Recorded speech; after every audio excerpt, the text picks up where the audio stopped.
Bonjour chers tous, que Dieu vous bénisse. C'est votre émission, notre émission Le Temps de la Moisson, une émission de l'église de la NCD Rocher de Vie Kasumbalesa. Nous avons la joie de vous présenter encore cette émission. Et à ma gauche, j'ai la sœur Dorcas et maman Jessica à ma droite. Et nous avons vraiment un invité spécial pour nous, pour vous. Et cet invité, vous allez le découvrir. Sœur Dorcas, bonjour. Bonjour papa. Vous allez bien? Oui, nous tenons par la grâce. Gloire au Seigneur. Maman Jessica, ça va? Ça va très bien papa. Ça va la maison? Oui, ça va. Tous les amis, ça va? Dieu fait grâce. Waouh, gloire au Seigneur. Bien-aimés dans le Seigneur, ça fait un bout de temps que nous sommes en train de parler sur l'amour de Dieu. Ce thème a été tiré du livre de Jean, chapitre 3, le verset 16. Car Dieu a tant aimé le monde qu'il a donné son Fils unique afin que quiconque croit en lui ne périsse point, mais qu'il ait la vie éternelle. Sans plus tarder, maman Jessica, sœur Dorcas, nous avons un père que nous allons recevoir dans cette émission. Oui, oui. Vous connaissez comment il s'appelle? Oui, nous le connaissons très bien. Vous connaissez comment il s'appelle? Maman Jessica, vous connaissez le nom de notre invité? Oui, oui, oui. Ok. C'est un invité surprise. C'est notre papa, le prophète Roland Gasbea. Alors, papa, bonjour. Bonjour, merci. Vraiment, nous sommes dans la joie de vous recevoir dans cette émission. Le Temps de la Moisson, c'est une émission évangélique. Nous voulons vraiment que vous puissiez nous parler aussi sur ce thème. Jean 3,16. La Bible dit, car Dieu a tant aimé le monde qu'il a donné son Fils unique, afin que quiconque croit en lui ne périsse point, mais qu'il ait la vie éternelle. Merci beaucoup. Merci à toute l'équipe. Merci papa. À nous. Merci. Je suis le pasteur responsable de l'église Mévas Industrielle. Merci. Alors, il nous a été demandé dans cette émission de parler de l'amour de Dieu selon le livre de Jean chapitre 3, le verset 16.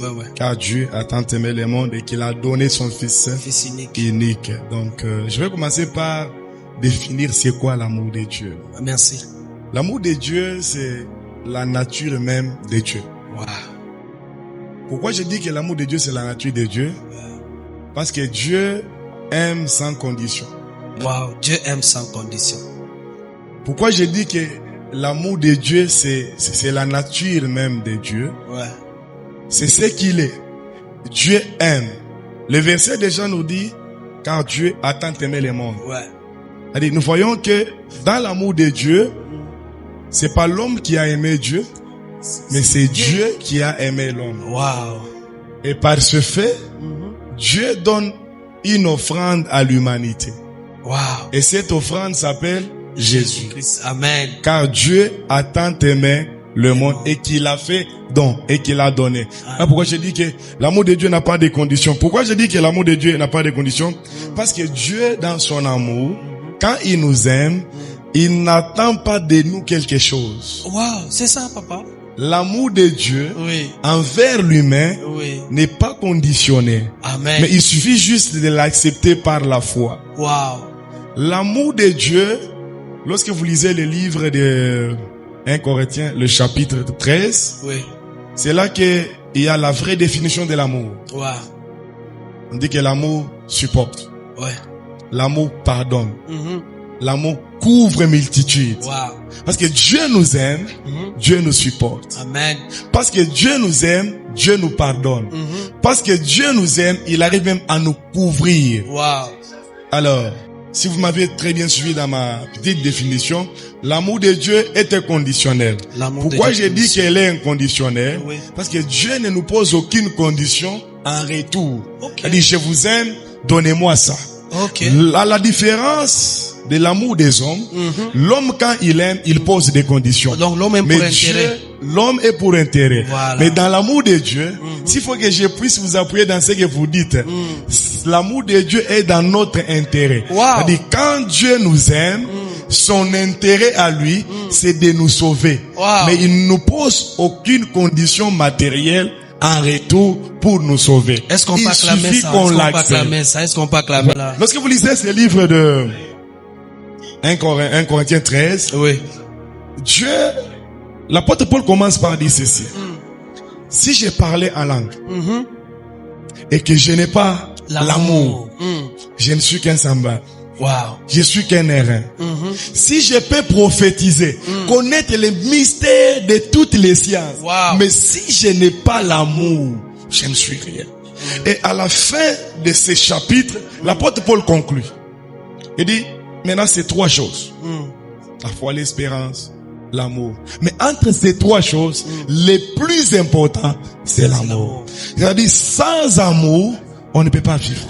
Alléluia. Sans amour, on ne peut pas se supporter. Amen. Voilà pourquoi, pour ceux-là qui me connaissent, j'ai l'habitude de dire, Dieu a un bon cœur.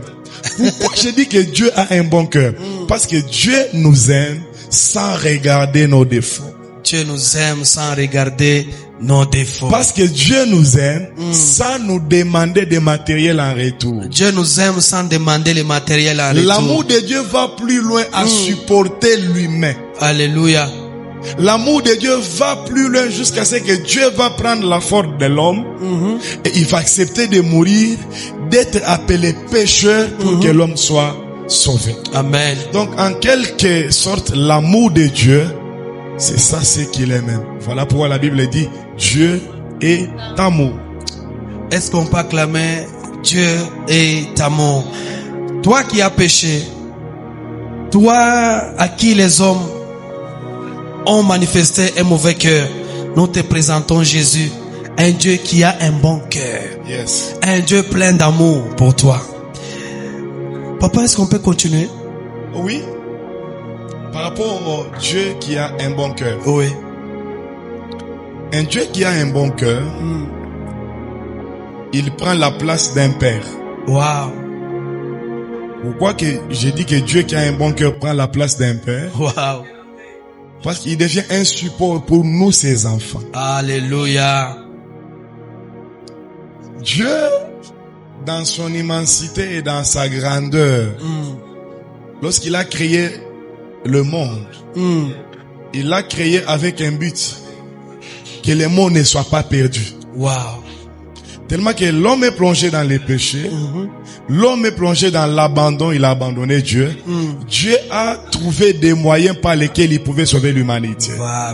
Lorsque vous regardez depuis le Genèse, après le péché de l'homme, tellement que Dieu était amour, Dieu va jusqu'au point d'immoler un animal dans son amour pour couvrir l'homme. Voilà pourquoi j'ai dit que l'amour cherche d'abord à couvrir. Le monde dans lequel nous vivons aujourd'hui, lorsque je te fais du mal, tu es poussé à me dénoncer. Tu es poussé à me rejeter. Tu es poussé à m'abandonner. Mais dans l'amour de Dieu, il ne nous rejette pas, il ne nous abandonne pas.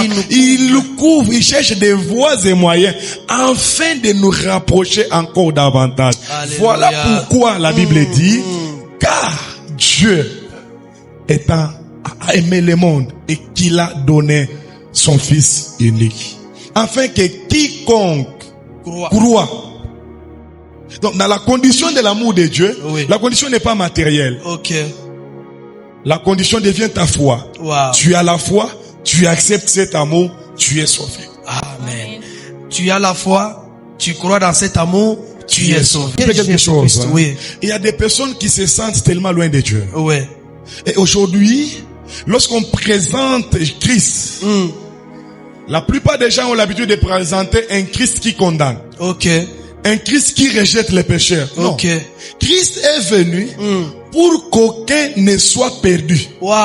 C'est-à-dire, lorsque Dieu aime le monde et qu'il envoie son Fils, c'est pour que ses bien-aimés qui vit dans la masturbation, qui ne puisse pas s'éloigner, qu'il revienne, il y a une place pour lui. Amen. C'est-à-dire, dans notre manière de présenter Dieu, ce n'est pas de rejeter, de repousser les gens vers lui, mais c'est de les rapprocher. L'amour de Dieu n'est pas là pour rejeter une catégorie de gens, mais l'amour de Dieu est là pour rapprocher les pécheurs, rapprocher les perdus. C'est-à-dire, Dieu est là pour tout le monde. Il suffit que nous puissions l'accepter, il va nous rapprocher. C'est un Père bien.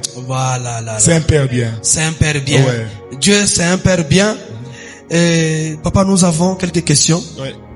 Et je vais commencer. Maman Jessica, vous avez, je sais que vous avez beaucoup de questions, Oui. mais comme on n'a pas beaucoup de temps, je vous donne seulement d'abord une question. Vous posez une question à notre papa et quand il finit de répondre, je vais aussi donner la parole à la sœur Dorcas. En tout cas, merci. Alors, pasteur, nous vous avons bien compris. Nous avons compris ce que vous avez dit à propos de l'amour de Dieu. Ma question est la suivante. Si Dieu aime l'humanité, alors pourquoi il permet à ce que l'homme périsse dans le flamme? Pourquoi il permet l'enfer? Pourquoi ne pas pardonner? Voilà. C'est une très bonne Une question. très bonne question, papa. Si Dieu Oui. est amour, Oui. pourquoi Oui. il permet? Oui, Nulle part dans la parole de Dieu, oui. Dieu ne permet aux gens d'aller en enfer. L'amour de Dieu, c'est un appel.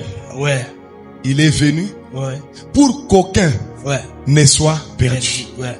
En d'autres termes, Dieu qui vient vers les hommes, il ne vient pas pour que les gens restent malades. Il ne vient pas pour que les gens entrent dans l'enfer. Il vient pour que tout le monde soit sauvé. Mais donc, le problème, ce n'est pas Dieu. Le problème, c'est les hommes qui refusent d'accepter l'amour de Dieu. Waouh. C'est-à-dire, si on accepte l'amour de Dieu, papa, Oui. on n'ira pas en enfer. Amen. Est-ce qu'on peut acclamer ça? On peut Amen. acclamer pour l'amour de Amen. Vous Dieu. savez, Dieu est tellement grand et il est bon. Amen. Et ses bontés sont inépuisables. Alléluia. Nous sommes à la croix de Golgotha. Il y a deux personnes. Parmi ces personnes, ce sont des gangs, ce sont des tueurs, ce sont des pécheurs. Ils sont là devant la porte de l'enfer. Mais regardez à la dernière minute, Dernière minute, papa. il y a une personne qui dit, Seigneur, Souviens-toi de moi. souviens-toi de moi. Alléluia. Et le Seigneur ne lui a pas dit demain. Il a dit ce soir même. Alléluia. Une fois qu'on accepte ce Seigneur, qu'on revient vers lui, il est prêt à nous ouvrir la porte du paradis. C'est-à-dire, Dieu n'est pas venu pour que nous soyons perdus. Sinon, sa venue est inutile. Pourquoi il est venu pour que plusieurs soient bénis? Moi, j'ai toujours dit ceci. Ouais. L'enfer Ouais. n'aura pas beaucoup de personnes. Je Amen. peux scandaliser les gens. Amen. L'enfer n'aura pas beaucoup de personnes. Mais le ciel, le paradis, aura beaucoup de personnes. Amen. Ceux qui iront en enfer, ce sont ceux-là qui vont refuser jusqu'à la dernière minute cet amour que Dieu les a présenté. Amen. Dieu Merci n'a beaucoup. pas d'intérêt pour Amen. que toi et moi, nous puissions aller en enfer. Ceux qui iront en enfer, ce sont ceux-là qui ont refusé l'amour L'amour de de Dieu. Dieu. Merci, maman. Sœur Dorcas, vous avez aussi une question? Papa, j'ai aussi une question. Oui. Ok. Vous venez de nous dire que l'amour de Dieu, c'est la nature elle-même de Dieu. Maintenant, si Dieu est amour, pourquoi permet-il la souffrance? Ok. Si Dieu est amour, pourquoi Dieu Permet aux gens de permet-il souffrir. de souffrir? Il fait semblant comme s'il n'est pas là. Les gens souffrent. Cambriole. On tombe à tout moment malade. Écoutez, le monde est rempli de beaucoup de choses. Amen. Et d'abord, il faut commencer par définir les sources de la souffrance. Ok. Parmi les sources de la souffrance, il y a Dieu, Amen. il y a le diable. Amen. Mais Dieu, même s'il permet que certaines choses arrivent dans notre vie, ce n'est pas pour nous tuer, pour nous faire du mal. Ok. Il y a des choses qui nous arrivent, c'est une école de Dieu. Ouais. Voilà pourquoi David dit, même lorsque je traverse la vallée de l'ombre et de la mort, je ne crains aucun mal. Amen. Parce que l'amour de Dieu, même quand on passe par le feu, Dieu est là pour empêcher au feu de nous brûler. C'est ce qui est écrit même en Ésaïe. Lorsque tu traverseras le feu, c'est-à-dire il peut arriver dans la vie, on traverse le feu. Mais Dieu ne permettra pas que le feu nous brûle. Amen. Il est allé même pour dire, lorsque tu traverseras les eaux, je ne permettrai pas aux eaux de te submerger. C'est-à-dire dans la vie, on peut passer par les eaux. Mais si nous passons par les eaux que Dieu lui-même a permis, ce n'est pas pour nous tuer, c'est pour nous enseigner. Mais comme nous vivons dans un monde où nous sommes entourés des ennemis, et notre seul ennemi, notre grand ennemi, c'est le diable. Amen. Par moments, il nous attaque. La Bible dit, le malheur atteint souvent les justes. Mais Dieu amour, c'est lui qui fait comment? Il Qui nous nous a délivre. délivrés toujours. Donc Dieu par moment, il peut permettre que ma soeur passe par un moment. c'est pour lui enseigner. Ok. Amen. Et j'étais en train d'enseigner dernièrement sur les tempêtes. Ok. Il y a des tempêtes qui arrivent dans la vie, c'est Dieu qui est à la source. Ouais. Pourquoi Dieu peut permettre certaines tempêtes? C'est pour nous montrer les faces de certaines personnes qui nous entourent. Amen. Il y a des personnes que nous aimons, mais eux, ils ne sont jamais aimés. Lorsque la tempête vient, Tu vois Dieu la dévoile vraie leur face. tempête. Ouais. Dieu dévoile Tu vois leur leur face. face. Ouais, ouais. C'est-à-dire, dans l'amour de Dieu, s'il nous permet de passer par certaines, il sait. Regardez le cas de Job. Dieu n'a pas puni Job. C'est le diable qui a touché au Job. Mais le Dieu d'amour, il voulait montrer au diable qu'il y a des personnes. C'est pas les matériels qui les attachent à moi, Ouais. mais c'est leur cœur qui est attaché à moi. Wow. Merci beaucoup. Vraiment, merci vraiment pour des... Tu vois, je pose aussi la dernière question et puis nous allons conclure l'émission. Papa, actuellement, il y a une question qui fait le buzz. C'est une question... Bon, beaucoup de gens n'aiment pas en parler, mais des fois, il faut se lancer quand l'eau est agitée. Il y a un prophète, bon, c'est un père qu'on respecte. Il a dit qu'il n'y a aucun verset dans le Nouveau Testament là où Dieu nous demande de l'aimer. Wow. J'ai vu, il y a des pères qui se sont levés et c'est vraiment un peu compliqué. Alors nous avons aussi besoin de votre avis sur cette question-là. Quelle est la Est-ce que Bible? vraiment il y a aucun verset? Parce que beaucoup des enfants de Dieu sont restés un peu dans l'air. Ils comprennent plus rien. Est-ce que vraiment il y a aucun verset dans le Nouveau Testament où Dieu nous demande de l'aimer? Ok, ici je vais répondre avec deux casquettes. Merci, papa. Première casquette en tant que fils, ce sont des pères qui ont ouvert la voie à ces débats ici. Oui. En tant que fils, je n'ai aucune permission de contredire ou dire quoi que ce soit sur ce que les pères Oui. ont dit. Mais je vais prendre la casquette de théologien. Oui. Dans les études faites, il faut commencer par se poser des questions. Oui. Quand est-ce que la nouvelle alliance commence? Après l'œuvre de la croix. Après l'œuvre de la croix. Ouais. Et le père qui a parlé, qui a aucun verset dans la Bible qui dit, Dans le Nouveau Testament, qui dit comment? Précision. Un verset qui dit, là où Dieu nous demande clairement de l'aimer. de l'aimer. Voilà. Si la nouvelle alliance commence par l'œuvre de la croix, et Jésus était en train de faire, parce que beaucoup de gens s'accrochent à ce verset, il dit, tu aimeras Dieu. Ouais. Jésus était en train de faire un rappel par rapport à la loi que Moïse avait donnée. Oui. Mais l'œuvre de la croix en soi, la nouvelle alliance, c'est lorsqu'il est à la croix qu'il dit, Tetelestai, maintenant, tout est accompli. Amen. Jésus est venu avec la grâce. Oui. Et après savoir déclarer cette parole, Oui. il n'y a aucun verset qui nous demande De l'aimer. de l'aimer. Mais, est-ce que faudrait-il ne pas aimer Dieu? Parce qu'il nous a pas demandé. Parce qu'il nous a pas demandé. J'ose pas croire. Écoutez, je vous ai dit que je vais parler avec plusieurs casquettes Oui, ici. Parce que ces débats ici ouvrent la porte à beaucoup de choses. Oui. Si nous voulons aller dans cet aspect des choses, Oui. il y a encore plusieurs débats que nous allons développer, que nous allons soulever, dont Jésus n'a jamais parlé, dont la Bible n'a jamais parlé. Quelqu'un s'élèvera un jour pour dire, Jésus n'a jamais dit qu'il n'y ait pas l'homosexualité. Du vivant Jésus, il n'a pas parlé de l'homosexualité. Du vivant de Jésus, il n'a pas parlé de lesbianisme. Alors quelqu'un viendra encore un jour pour nous dire, dans le Nouveau Testament, Jésus n'a jamais dit qu'il ne faut pas être homosexuel. Qu'est-ce que j'aimerais dire par là? Ouais.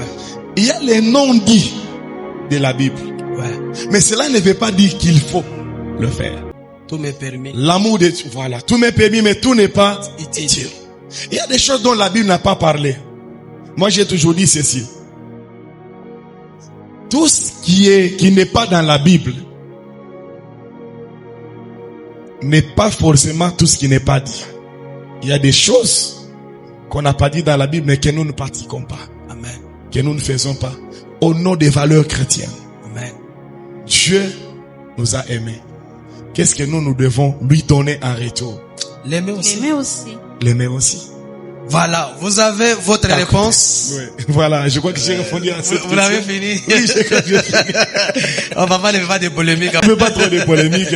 Vous avez votre réponse. Parce que j'ai vu même aussi un père qui a dit, aucun père ne peut demander à son enfant de l'aimer. Alors, ce n'est pas parce que votre père ne vous demande pas de l'aimer que vous l'aimez pas. Il faut aimer son papa. Donc, votre papa est votre papa. Même si vous l'aimez pas, il est votre papa. Mais il sait que vous l'aimez. Et puis, s'il faut que j'ajoute quelque chose. Oui, papa. L'amour. Oui.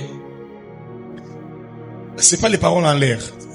L'amour se concrétise par les dons. Voilà. Car Dieu a tant aimé. Il a donné. Il a donné. Amen. À notre tour, comment est-ce qu'on peut manifester notre amour envers Dieu? Nous venons de parler aujourd'hui sur les sacrifices. Amen.